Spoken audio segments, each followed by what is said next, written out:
Friends, स्वागत आहे Vaishali kitchen मराठीमध्ये। आज आपण गिलक्याची भजी कशी बनवायची ते बघून घेऊया।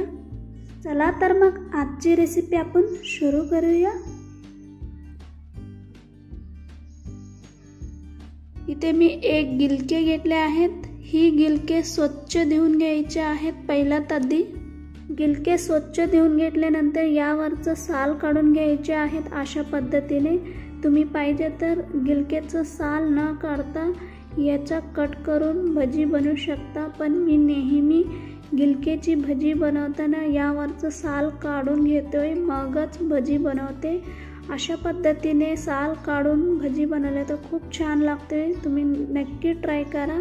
साल काढल्यानंतर दोन्ही बाजूची कट करून फेकून द्यायचे आणि राऊंड शेपमध्ये अशा पद्धतीने आपल्याला कट करून घ्यायचे आहेत। खूप पातळ नाही, खूप जाड पण नाही। गिलके कट करून झाल्यानंतर इथे मी 1 कप चण्याचे पीठ घेतले आहेत। यामध्ये 2 हिरवे मिरचे बारीक कट करून घालून घ्यायचे आहेत आणि 1 छोटा चम्मच जीरा पण टाकून घ्यायचे आहेत आणि 1 छोटा चम्मच धनियापूड टाकून घ्या आणि अर्धा छोटा चम्मच हळद टाकून घ्या।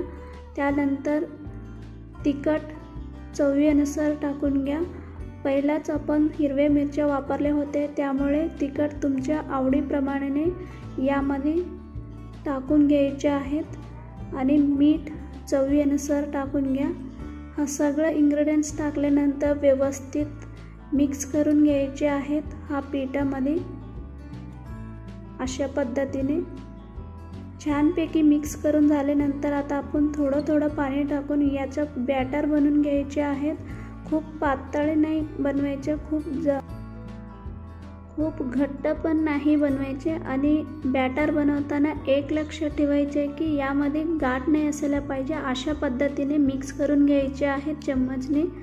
आता आपला छानपैकी बॅटर रेडी आहे।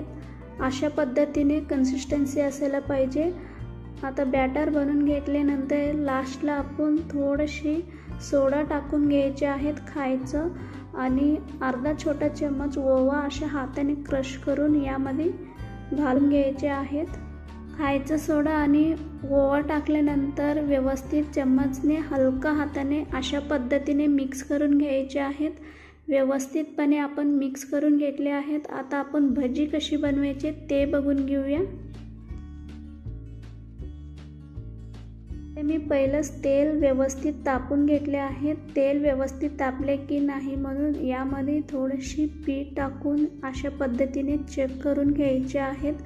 जर ते पीठ वर येत असले तर आपलं तेल व्यवस्थित तापले म्हणून समजून घ्यायचे आहेत। आता गिलके एक चण्याच्या पिठामध्ये अशा पद्धतीने डीप करून तेलामध्ये आरामात सोडून द्यायचे आहेत। एका बाजूला व्यवस्थित फ्राय झाल्यानंतर दुसऱ्या बाजूला पण अशा पद्धतीने गोल्डन कलर यायच्यापर्यंत आपल्याला फ्राय करून घ्यायचे आहेत।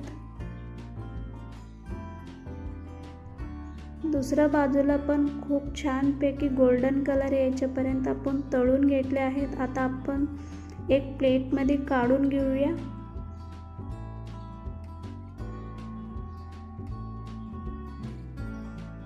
जर तुम्ही पहिल्यांदा भजी बनवत असले तर किंवा भजी बनवताना तेलामध्ये सोडता नाही येत असले तर, प्रॅक्टिस नाही असले तर तुम्ही अशा पद्धतीने पण चम्मचने व्हिडिओ दाखवल्याप्रमाणे तेलामध्ये सोडू शकता। तेलामध्ये सोडल्यानंतर व्यवस्थितपणे दोन्ही बाजूला छानपैकी गोल्डन कलर यायच्यापर्यंत अशा पद्धतीने फ्राय करून घ्यायचे आहेत। खूप छान लागतोय, तुम्ही नक्की एकदा करून पहा। तुम्हाला हा रेसिपी आवडले असले तर लाईक करा आणि शेअर करा, सबस्क्राईब करा। सबस्क्राईब केल्यानंतर बाजूला बेल बटन असते ते पण दाबायचं विसरू नका। परत भेटूया एक असंच छान रेसिपी बरोबर। तोपर्यंत मस्त खा आणि मस्त रहा।